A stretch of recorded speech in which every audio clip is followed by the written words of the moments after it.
Welcome back to Sorry Not Sorry. I'm Pastor Kelly Krieg alongside co-host Stephen Cholak. Howdy.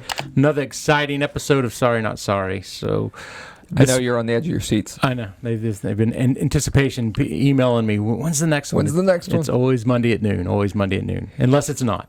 It's not, like when you're on my channel. But so this week we're going to kind of switch our focus a little bit on how we've been presenting things, and we're going to look at some real world application in a situation in which we find ourselves it's very pertinent in our society today, which is the value of human life. What is your life worth?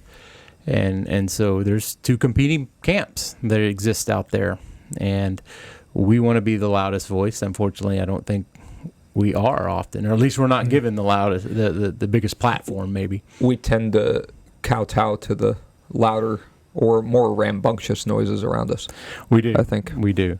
Yeah. So when we look to the idea of does human life have value, I think it's obvious from a Christian standpoint we can say yes, but we want to just start at a basic level. You know, what are the basic assumptions about the value of life, and that has to start, like all things, in the beginning, right? Yeah, it does. And how do we get our beginning? Right, and where does that beginning come from? And we've talked about this in previous episodes about the worldviews and what they say, but there's really two competing worldviews when it comes to the value of life.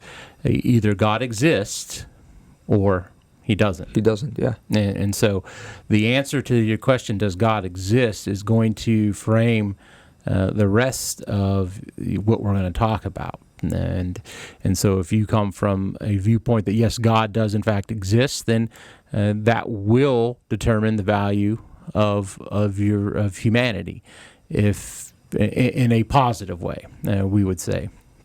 If the answer is no, then ultimately it's relative, and whether or not you have any real intrinsic value. And really, there is no intrinsic value if God doesn't exist.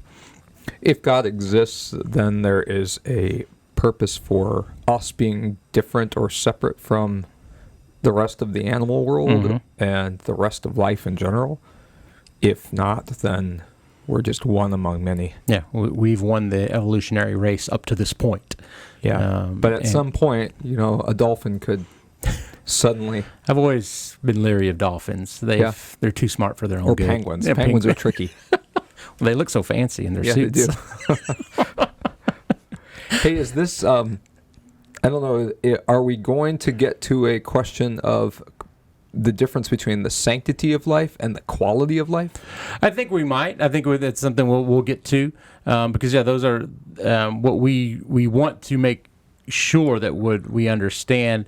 What gives you value is that sanctity of life. The whether you are disabled, comatose, 1 day old in utero, 99 years old, whatever that is, the value of your life is not based upon the quality of it, or how productive you are.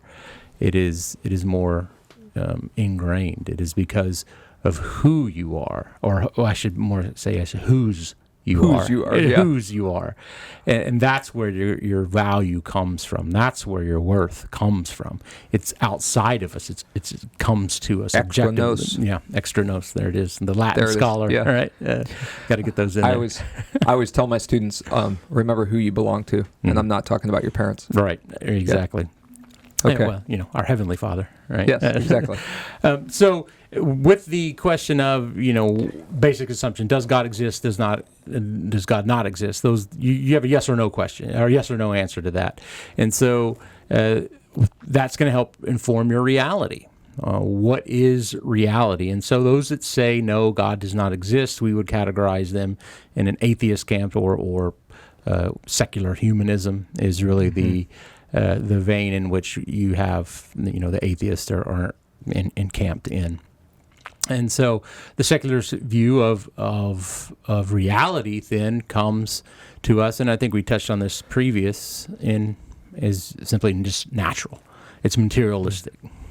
How big is this secular camp, do you think? Because I think it's kind of smaller than we originally think. I think true atheists, true secular humanists, they are. I think it's a smaller number. I think it's growing, and I think that you can see that in the numbers. I guess if you want to believe the polling that's out there, those that are more and more identifying as atheists is growing,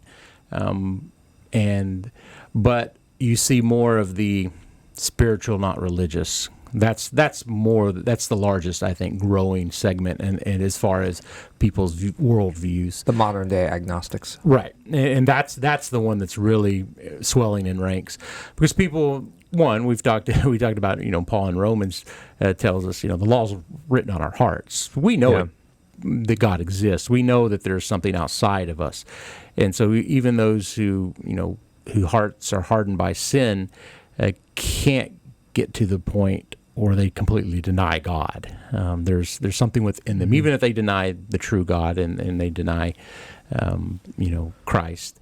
And even if they deny any of the other false gods of the major religions in the world, they'll invent a God that they can hang their hat on.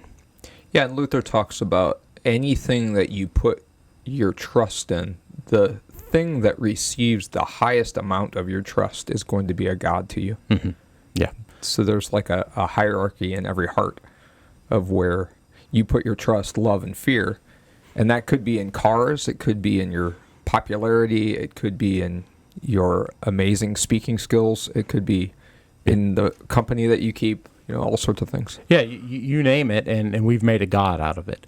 And so for most people, the vast majority of people today are not secular humanists. I think you probably see a larger portion in Western societies, and even communist societies where they've been programmatic about stamping out God. But most people deep down recognize that there's something outside of themselves, and so they fall into that agnostic camp. But for the secular humanists, and I think, and for the agnostics, and even for a lot of people, they look to see the world in natural terms, materialistic terms, that only the material exists.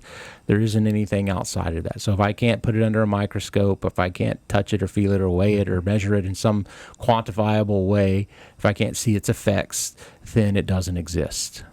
And so that's a competing view of reality alongside the Christian worldview of reality, which says, no, there's more than just the natural. There's the supernatural. Right.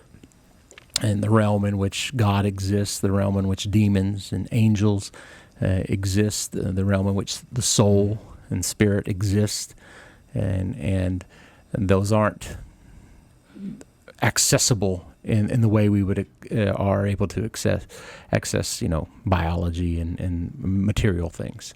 It seems interesting too that as the secular humanists try to take God out of the thing, they also do an equal effort to take demons and sin and darkness out of things too, to a world right now that would make fun of the devil to try to prove that he doesn't exist at all the while he's standing there watching them. It is, and you see it most clearly in those people that identify as Satanists. The vast majority of Satanists are atheists. They see Satanism as a philosophy, a worldview in which they can follow an ethos that gives them a moral direction. But they don't believe in the devil any more than they believe in God. And they believe in the precepts of the devil, even though they won't attribute that to him, and because he doesn't exist. He's just a figment of man's imagination. But they like the perceived freedom and that it goes along with Satanism, and they basically, you're in the middle of everything, and if it feels good, do it. And if those followers then can convince that there's no Satan, that there's no sin, they can also work to say there's no human life that's worth. Right. There is nothing intrinsic about us. We are simply an organic machine that functions at a higher level, but we are here by chance, and we are only here for as long as chance holds up. An asteroid slams into the Earth, and we're gone, and the sun goes supernova or whatever. Whatever That's it. That's it. We're not here anymore. We're and the greatest monuments to humanity are lost for time and eternity, and so that is what that worldview ultimately leads you to is a nihilistic worldview if you follow it to its end. But also, there's not a lot of true nihilists either, because the end of nihilism is basically ending your life. And if you're walking around as a nihilist, you haven't fully embraced it because you're still here. Right, you're still here. But then the opposite side, or the flip side of the coin, is the reality of our faith that says, before the foundation of the world, God knew us. Right.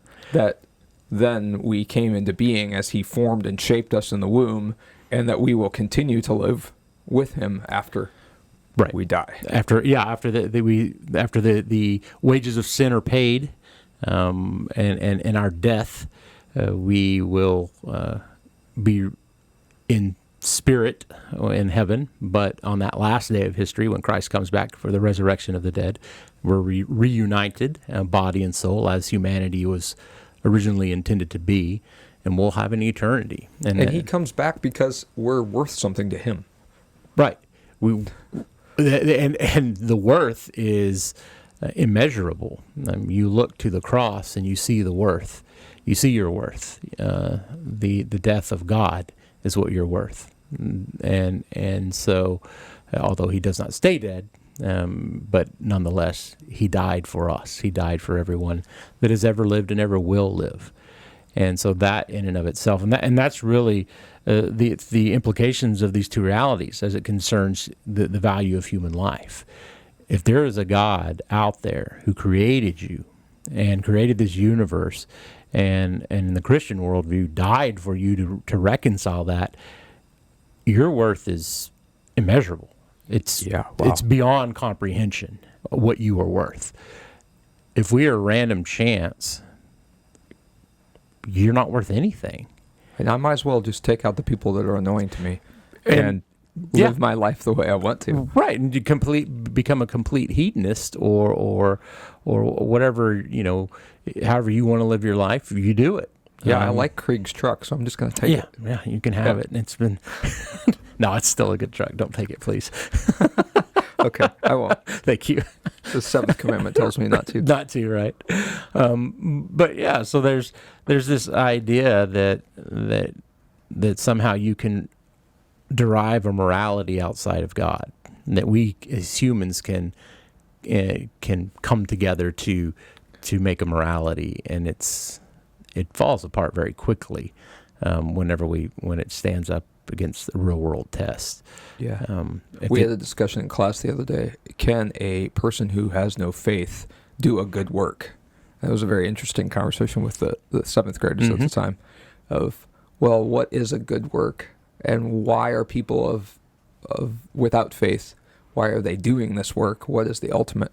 Right. Well, and I think when we have questions like that, it's first and foremost important to define the terms. What is a good work, and what does it mean to do a good work? And as we understand, as God reveals to us, works done in faith are pleasing to God. Those that are outside of faith have no merit in the eyes of God. And so, but does that mean an atheist who builds a orphanage is a bad person or does a bad work or something like that? No, God uses people in all sorts of situations for the benefit of his creation. We sort of broke down the fourth petition of the Lord's Prayer a little bit, where Luther says in his explanation that daily bread comes without our prayer even to all evil people. And I said, well, what's the other side of that coin? he even uses evil people to give you your daily bread. Right. Well, and when I have this discussion, I always have my kids turn to Genesis 50 and talk. What does Joseph tell his brothers? You meant it for evil, God meant it for good. Yeah. And ultimately, we can recognize that in our morality and in the real world application. That bad things happen to good people and good things happen to bad people. And it's not a question of being fair or right, because what is fair and right is for us to be punished but for our sins. Mm-hmm. Anything outside of that is not fair. Yeah, and this weird understanding that we belong to God, mm-hmm. and that he is testing, shaping, disciplining, nurturing. And that sometimes means that you do things that are unpleasant to the one who's being shaped or nurtured. All right. It's the old, my parents, this is going to hurt me more than it's going to hurt you. Well, my response was always, then don't do it. Then don't do it, yeah. But now being a parent myself. Son? Yeah, right. Don't get licky with me. But being a parent now myself, I recognize that pain that my parents were talking about, because it does hurt to have to discipline your children, but ultimately you do it because you want what is best for them. You want them to be safe and healthy and have a proper, moral outlook in life. And so, we refine through the fire. Sometimes the burns are self-inflicted, and sometimes it's testing in which we are led through the fire. And sometimes, to use Paul's analogies, you're running a race that the Lord has put you on, and when you're training for that race, that's a little bit of effort. Right. Yeah. And and we don't box at shadows, as he says, but we have focus in what we're doing, and we train the body as the athlete does, and this stress that and that's a good analogy that Paul does use is the stress we put on our physical bodies to train for an event. It hurts. There's a reason everybody's not a marathon runner. Yeah. Because I don't want to walk 26 miles, let alone run 26 miles. Every day. Every day. I know. We have a mutual friend that runs marathons, and I look at him and I'm like, what is wrong with you? Thank you for taking one for humanity. Exactly. But it does, you can do it when you train. And our, the training we get we're guided through it with God. It's not something we're going to do our own. We're not going to train ourselves. We have to have that, to continue the metaphor, that trainer, and that God does that. He strengthens us. He strengthens our faith through His Word, through His sacraments, and ultimately in giving us that value in our lives. There's a hymn that we sing where we say, God has given us our days of gladness, but He knows full well when to give us days of sadness. Mm-hmm. And that sometimes is really hard to get your heart around. Like, wait a minute, he's the one that's giving us days of sadness? Maybe like Job. Right? But He's doing so because He has an interest in you, mm-hmm. an interest so great that He sends forth His Son into humanity to die on the cross and to suffer all of hell for you in order to have you back. Right. To keep you as His own. Exactly. To do the only thing that was possible to reconcile us back to Him, and He does it. And so that when we look at that, that gives us immense value in our humanity. And so when we look to that, then okay, either you have no value or you do have value. That's going to inform our ethical viewpoint. So what ethics do we derive from the viewpoint, the secular humanism and the Christian viewpoint? Well, you see this played out in these various governments of the world, right? Where humanity is just sort of a pawn in their game versus, someone who is a caring, loving mm-hmm. leader. Right. You get the Hitlers and the Stalins who will execute whoever. Yeah, at a whim. Just to make, because there's no intrinsic worth to anybody. Right. Like, there'll be more born. I can just... Yeah. People are going to come and continue to be born and continue to be manipulated and used as cogs in the wheel of my power and whatever it might be. And so, but all of those men primarily men are in those situations. But there's been some women despots as well. We're equal opportunity. Don't want to be sexist here. Yeah. All of humanity is corrupted and sinful. Like Jezebel? There you go. We'll take one from the Bible. Yep. And so... No comment from Pastor Krieg. He's just going to move past that one. I was falling down a rabbit hole there. I just got to get out. Yeah. Okay. All right. Moving on. but so when we look at those, the ethic then for those people like that, it's they're not seeing themselves as the bad guy. No. They're doing what's right. They're doing what humanity. It's the almost, to take a modern, a fictional villain, Thanos from the Avengers, where he snaps his finger and wipes out half, or I don't know how many, 3/4 of the universe, because that's what needed to happen. He didn't see himself as a bad guy. Hopefully the Earth wasn't in that. Oh yeah, everybody was. Oh, okay. I didn't see these movies. Sorry, I ruined it. I won't ruin it for you anymore. I've heard a lot about Thanos, though. So with that, he doesn't see himself as the bad guy. He's doing the world a favor. He's doing the universe a favor. Well, that's what Hitler was thinking. Yeah. Get rid of these nasty... Yeah, these undesirables. Undesirables, yeah. And we will have that pure race where we'll all just get along and everything will be wonderful. And it's just, it just simply isn't that way. And I think, I know, and we know that as well. So it's that moral relativism that gives us, we gives us wiggle room. Yeah.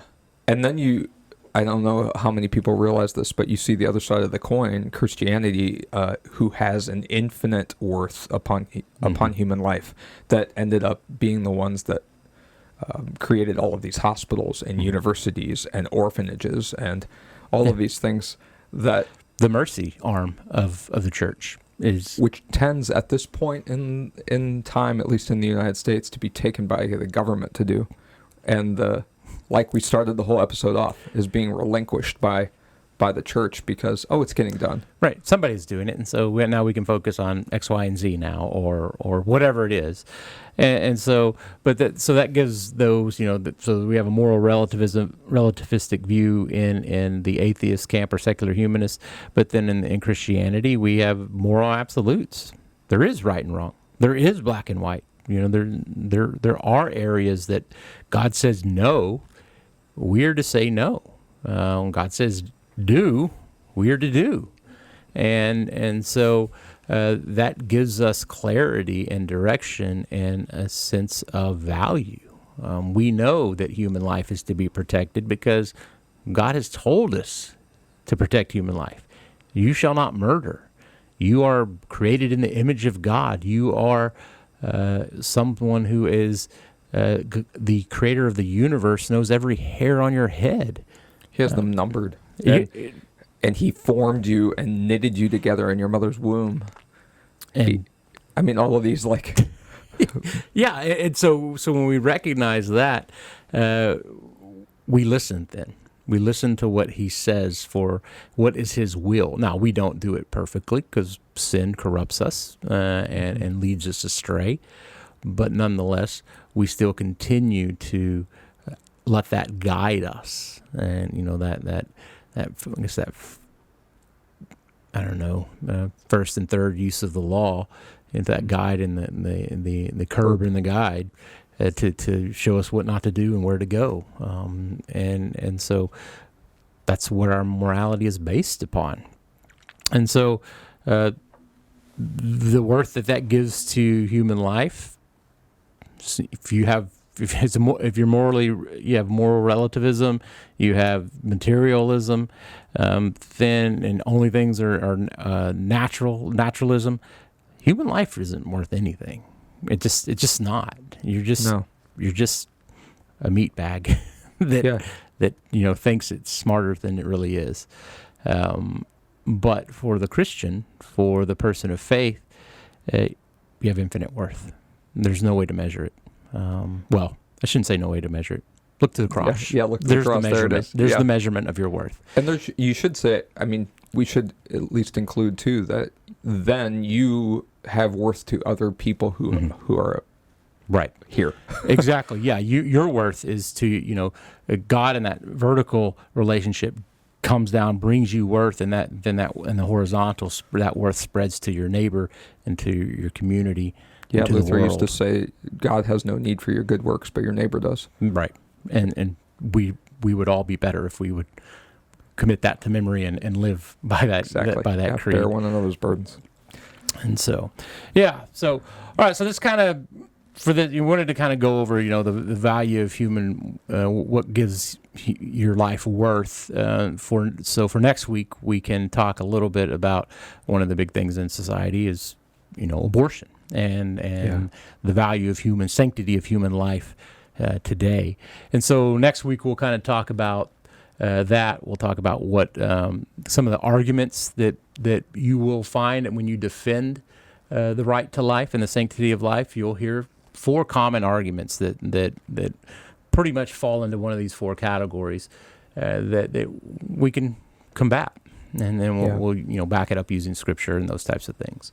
So that's what we'll have looking forward to next week. So until then, make sure you Subscribe, like, ring hit the bell, do do so all you get those the notifications. things. Yeah. Share, comment, do all the things to help this this little show keep going. And Tell your neighbor. Yep. Bear your neighbor's burdens. You need to tell them so that they can bear the burden for you. So this show is a burden. Is that what you're saying to our viewers?